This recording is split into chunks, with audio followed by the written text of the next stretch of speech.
I couldn't keep up with it. And I was earnestly trying to sift through this gauntlet that I'm facing. But it is a slow, arduous process. And so, I guess last night after the show, I realized I was in some sort of like emotional paralysis, intellectual paralysis. I was overloaded. I got a good night's sleep. I woke up about 5:30 this morning, and I said, all right, here's what I'm going to prioritize. This, and this. And that's exactly what I did. And so I have about a dozen stories that I want to present to you tonight, and that's why I'm probably not going to have time for listener call-ins because of the overwhelming gauntlet of misinformation, malinformation, propaganda, and outright lies. So let's cut through all that. The Strait of Hormuz is closed. The Strait of Hormuz leads into and out of the Persian Gulf.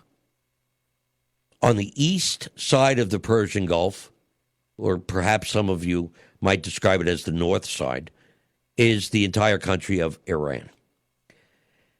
And it's called the Persian Gulf. Iran used to be named Persia. It is theirs. Most of it, anyway. Now, the Iran Revolutionary Guard Corps announced that the Strait of Hormuz was closed, that no vessels would be permitted to transit through the Gulf, through the Strait, unless they were from Russia or China. And some ships tried to challenge that. A vessel called Sunroof, another vessel called Star of Hercules, another vessel, MKD Fume. And then there was an unidentified oil tanker west of Dubai. Then the U.S. naval support ship, Stena Imperative. Then another ship, the Athens Nova. They all tried to run the strait. They all got attacked. Some of them were hit with missiles. Others were hit with drones, went on fire. One of them reportedly sank. I'm not sure which one, but that got the point across. Iran wasn't kidding. And now there is a kilometers-long backup of oil tankers and other ships that will not either try to leave the Persian Gulf or, on the other side of the Strait of Hormuz, who will not try to enter the Persian Gulf. Now, China and other countries are pressuring Iran to reopen the Strait of Hormuz because about 20% of the world's daily oil must travel through that strait in order to get to market. And right now, none of it can get to market, and everyone is blaming Iran. But there's one problem. Even though Iran's Revolutionary Guard Corps said it was closed, Iran did not close it. 7 insurance companies in London closed it. Let me put this in context. China buys 80% of Iran's shipped oil. Beijing has a $400 billion 25-year cooperation agreement with Iran. China is Iran's economic lifeline.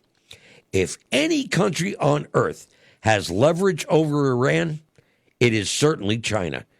And China is now trying to use that leverage to demand that the Strait of Hormuz reopen. But the strait was not closed by a sovereign Iranian decision.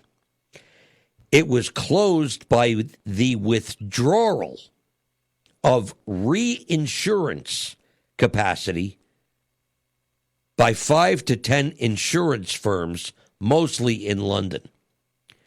And those 5 to 10 insurance firms backstop 12 property and liability clubs that cover 90% of global maritime tonnage.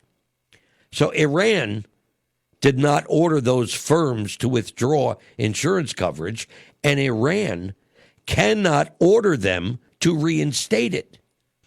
Neither can China. even if Tehran capitulates entirely right now, tonight, and the IRGC stands down, not a single reinsurer reinstates Gulf War risk coverage because of a phone call from Beijing. Reinstatement requires rebuilt risk models, voyage by voyage re-underwriting, repriced treaty capacity, and a threat environment that actuaries can quantify. Well, put simply, none of that exists, while 440.9 kilograms of weapons-grade uranium remains unaccounted for, and the IRGC is still launching drones all over the Middle East. China has leverage over Iran. China has zero leverage over Lloyd's of London. And this is the part that nobody is modeling. The country with the most to lose and the most leverage over the belligerent cannot fix the mechanism that actually closed the strait. Because the mechanism is not geopolitical, it's actuarial. And the actuaries do not take calls from the Politburo. The price of oil is going to go up very high, very fast. Gasoline costs will follow within a day. If this situation is not remedied by the end of this week, and it's not going to be, the increase in energy costs will trigger a worldwide economic depression within 60 days. It is unavoidable because even though the Persian Gulf only accounts for 20%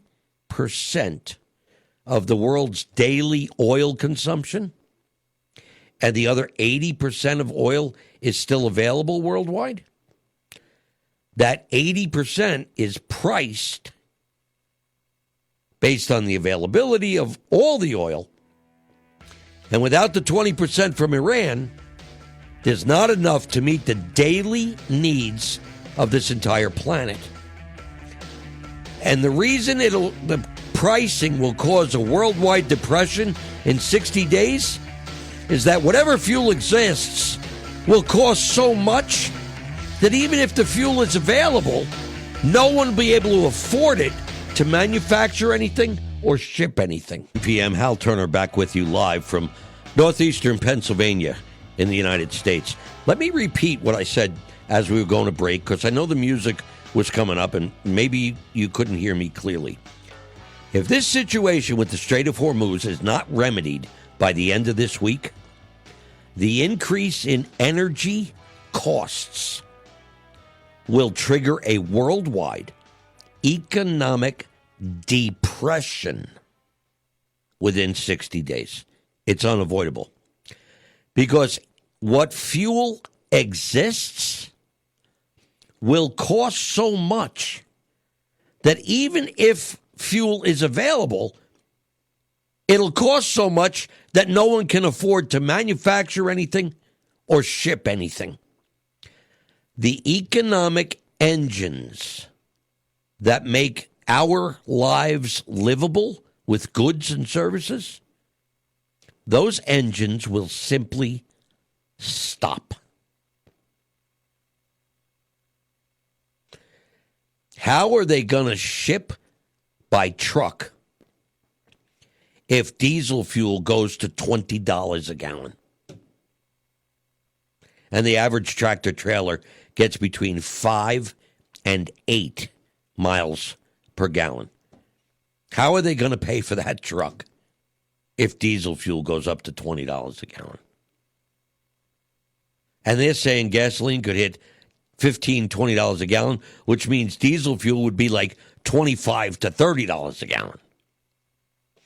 I am told by various listeners to this show via emails today that in the last 36 hours, they have seen gasoline rise 50 cents a gallon in the last 36 hours.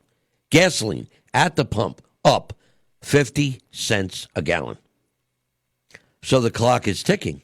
If the Strait of Hormuz doesn't open, everything falls apart in about 60 days. Oh, and it gets worse. It gets much worse.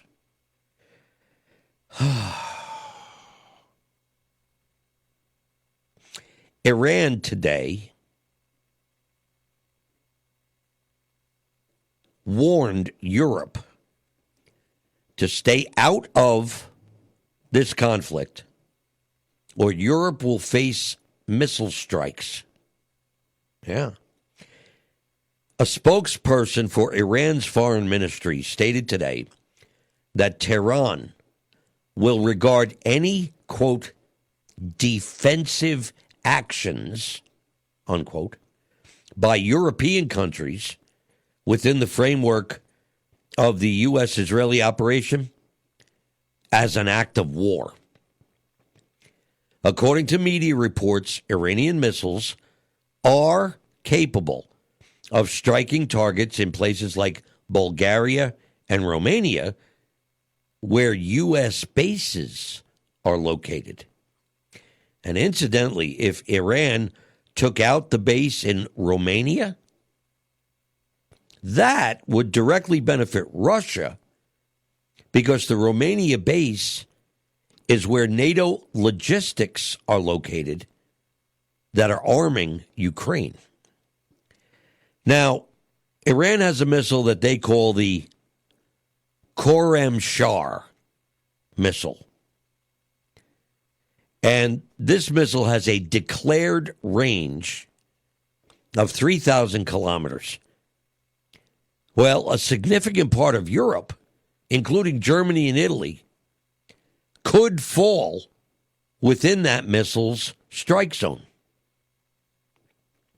So Europe has been officially warned by Iran to stay out of the conflict or face missile strikes. And it gets worse. Oh, I'm not done yet. I got a lot more. It's, this is like freak out tonight, how much more I have. I have been in touch with people inside the Pentagon. And the mood inside the Pentagon is intense and paranoid, because it turns out the Pentagon experts on Iran were wrong. Inside the Pentagon and among some members of the Trump administration, there is deepening concern, which began on Sunday, got worse Monday, got worse again on Tuesday, and I haven't gotten today's report. But the fear is that the Iran conflict could spiral out of control. One person told me, quote, "The mood here is intense and paranoid. There's anxiety among senior leaders that the Iran fighting will extend for weeks, further stressing limited U.S. air defense stockpiles." Another guy said, quote, "There's concern about this lasting more than a few days. I don't think people have fully absorbed it yet, like what it has done to our stockpiles. It often takes 2 or 3 interceptors to ensure a missile is stopped," unquote. Well, another guy mocked that view, saying, quote, "What kind of nonsense is he talking about? 2 or 3 to stop a missile? They need about 10 interceptors to watch the missile strike anyway," unquote. And then it was like a torrent of information that came out to me from the Pentagon. Apparently, the experts are trapped in a fairy tale la-la land of their own making. They seem to believe their own lies that they've been telling themselves for years about how effective U.S. weapons systems are and how weak our adversaries are. When the real world intruded upon their la-la land echo chamber, well, the results are proving catastrophic. The real world has proven that U.S. missile defenses are not nearly as effective as the experts concluded them to be. It turned out that the real world is not a test range where perfect conditions exist for defenses to operate. The real world is messy, chaotic, electronically noisy. The defensive systems don't perform as expected. And making things worse, the incompetent morons from the former Biden regime gave very large amounts of our defensive missile technology to Ukraine. So our missile supplies are now very low. I reported to you last night that nations in the Persian Gulf have been telling the U.S. that defense missiles are running low. They need refills. I can report to you tonight that the United States has begun turning down requests from Persian Gulf allies who are seeking immediate replenishment of their near-empty defense missiles. The country of Qatar now has less than 1 week of defensive missiles. In the meantime, Iran keeps firing their older, less accurate missiles at all those U.S. allies, and they're doing it to use up their missile defenses. And once the defenses are exhausted, Iran can start firing their bigger, better, newer missiles and really inflict far more serious damage. I told you yesterday the Trump people approached Iran via Italy over the weekend to talk about a ceasefire. Iran flatly rejected it without any further discussion at all. Well, Iran's plans seem to be coming together with regard to overwhelming U.S. and Israeli defenses. Unless the United States can neutralize Iran's launch capability, and by the way, the U.S. has already made incredible progress toward that goal, then I have to report to you tonight that Iran can actually win this conflict. Russia and China are helping Iran. This is payback to the United States for what the U.S. has been doing to Russia by supplying Ukraine, and it is payback to the U.S. by China after the U.S. made clear it intends to cut off Iranian oil to China. And China buys 80% of Iran's oil to meet China's oil needs. Now, folks, long before this conflict began, regular listeners know I warned listeners to this radio show and readers to my website that if we went to war against Iran to placate the whiny Israelis, we'd be opening Pandora's box. Now, even the most mentally dense can see that Pandora's box is open, and it isn't working out well for us. And there's more news. Oh, yeah. Let's see.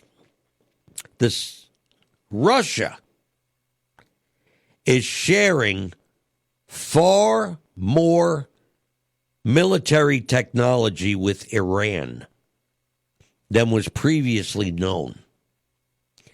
2 days ago, British military bases on the island of Cyprus in the Mediterranean Sea were hit by drones. They only did minor damage.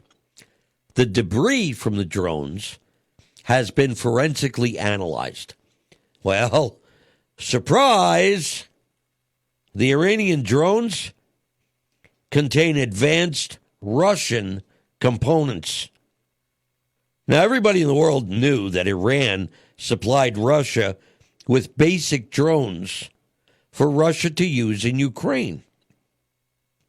It turns out that Russia returned the basic drones to Iran, but with all the upgrades they needed and developed while fighting in Ukraine. Russia gave that technology to Iran. So now Iran has vastly battle-hardened drones. One piece of evidence provided by authorities that analyzed the drone debris on Cyprus is a Russian Comet antenna module. And I have a picture of it on my website. These are extremely high technology antenna modules. They were installed on the Iranian drones that hit the British bases on Cyprus. These antennas can cut through GPS jamming. And so now that we know Russia gave the Iranians this type of advanced technology, it begs the question, what other high technology has Russia supplied to Iran? Stuff that maybe we also don't know about. When I get back, the country of Bahrain in the Persian Gulf, well, it wasn't bad enough to getting hit with Iranian missiles. Now their citizens are revolting. Al Turner back with you. So the citizens of the island nation of Bahrain, it's a tiny little island in the Persian Gulf, the citizens appear to be revolting against the Al Khalifa ruling family. Troops from Saudi Arabia are being deployed to put down the uprising. Now, the Al Khalifa is the Sunni Muslim royal family that has ruled the Kingdom of Bahrain since the year 1783. King Hamad bin Isa Al Khalifa has ruled since 1999. He was the emir until 2002. And Prince Salman bin Hamad Al Khalifa is the prime minister. Well, they gained control. This family gained control of Bahrain after they fought off a Persian garrison in 1783. And the family maintains a strong grip on executive authority. The king appoints ministers and commands the army. And Bahrain hosts the United States Navy's 5th Fleet. Well, the people of Bahrain know whose side their government is on. And it's not their side. Now, the United States also has a naval support facility in Bahrain, and both the 5th Fleet headquarters and the naval support facility have been repeatedly hit by Iranian missiles. I have images from satellites on my website showing some of the destruction. The U.S. 5th Fleet headquarters in Bahrain has come under repeated attack by Iranian missiles, many of which got through the defenses provided by the United States. The U.S. Embassy in Bahrain also came under attack by Iranian missiles, and then the embassy came under attack by Bahrain protesters who are furious that the United States and Israel bombed Iran's 86-year-old Ayatollah Khomeini in his own home, killing him.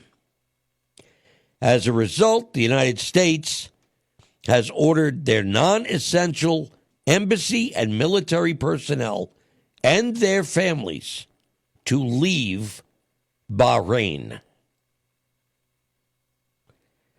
There's more. Oh, yeah. Let's see.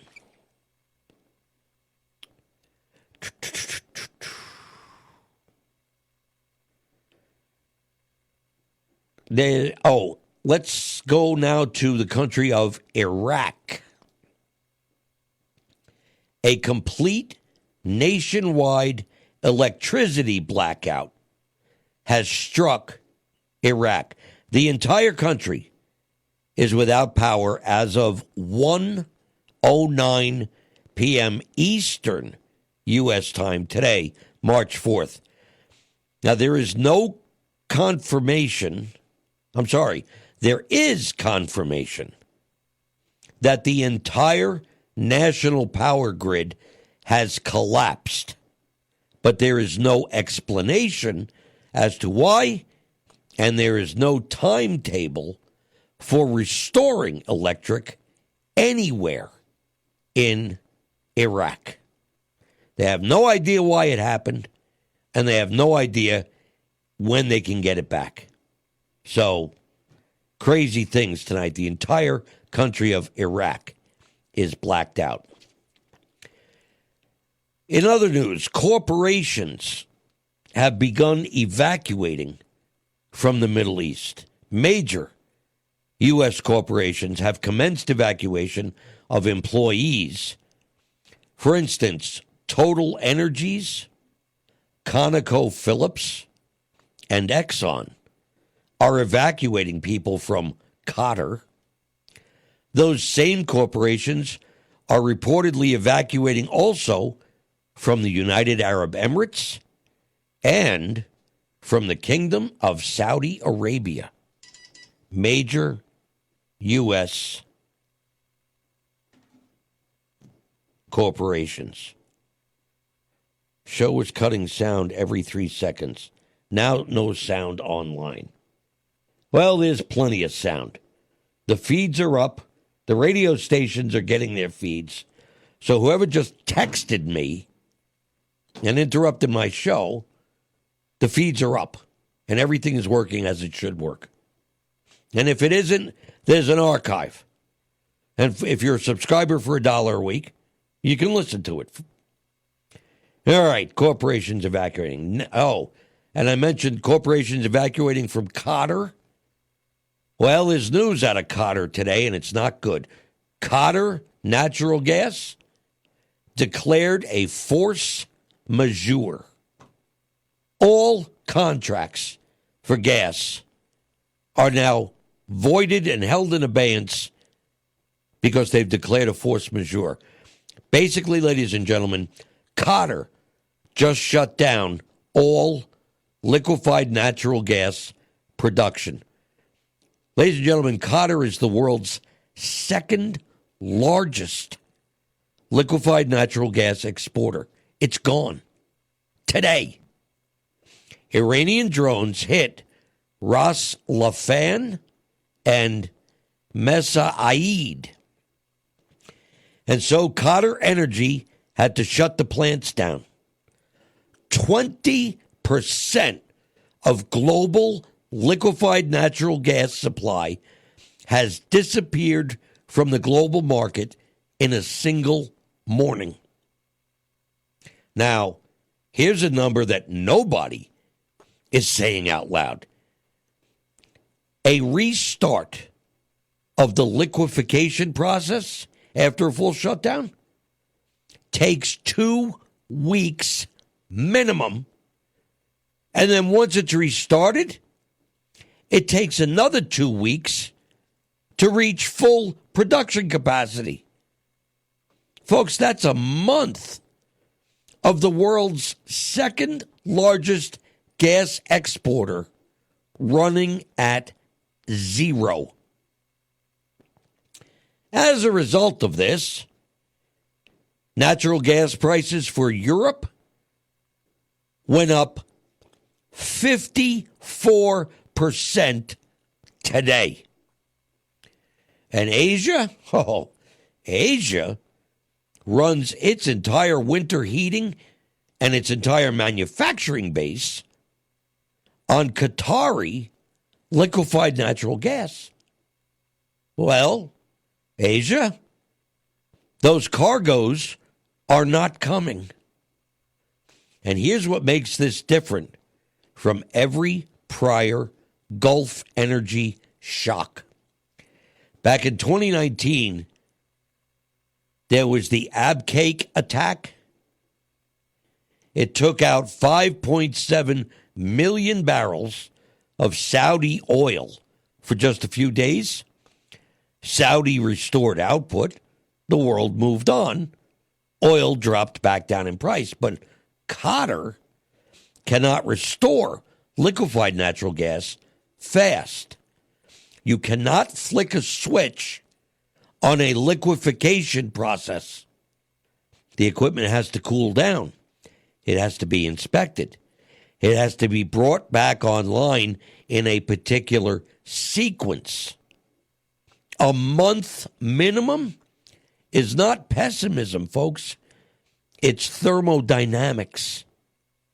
We are not watching an oil shock. We are watching a structural gas shortage get locked in for 4 to 6 weeks at minimum, with a war still running in the same geography where the infrastructure sits. They're not going to bring these plants back online if Iran can just send another missile and blow them up again. So nothing's going to get done now.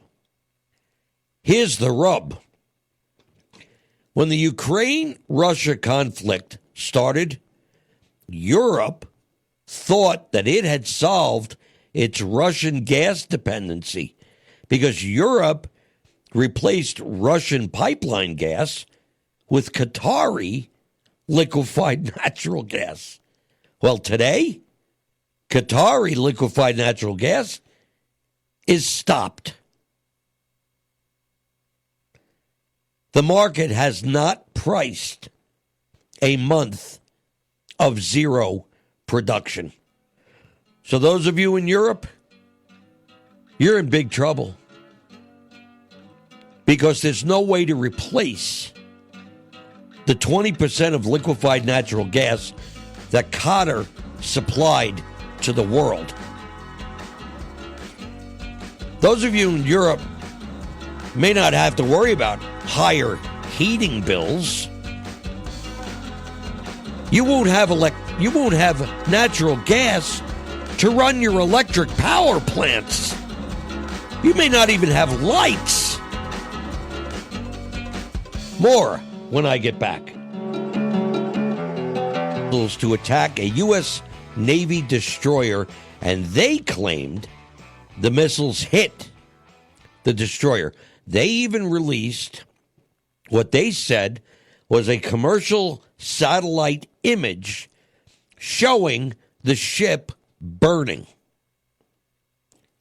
Now, this was pretty extraordinary. They claim it was an Arleigh Burke-class destroyer from the United States Navy that they allegedly hit with either some type of missile or drones, and that the ship was burning in the Indian Ocean. Well, no other information was available right now at the time. The name of the ship wasn't known. It wasn't known if the crew was able to extinguish the fire. It wasn't known how many sailors may have been injured or killed. It was not known if the ship sank. Well, at 4:37 this afternoon, U.S. Central Command confirmed no ship reported itself as being hit or being on fire anywhere in Central Command's area of responsibility. So it appears that this was a intentional effort at fake news in a wartime environment. Militias have started a ground offensive against the Iranian government. The Kurdish militias are invading Iran from the northwest, near the border of Iraq. Kurdish fighters began a ground offensive inside Iran from areas near the Iraqi border just hours earlier today. And this is a development that could open an additional front against Tehran as regional tensions continue to escalate. The Kurdish forces operating along the Iran-Iraq border are considered one of the most prominent armed opposition groups confronting the regime in Tehran. The organizations involved are Iranian Kurdish groups that maintain thousands of fighters, most of whom operate from territory in what is called the Kurdistan region of Iraq, which is along the frontier with Iran. According to Kurdish sources, these forces have been preparing in recent days to participate in ground operations in western Iran with the aim of pressuring Iranian security and military forces and dispersing them across multiple arenas to weaken the government of Tehran.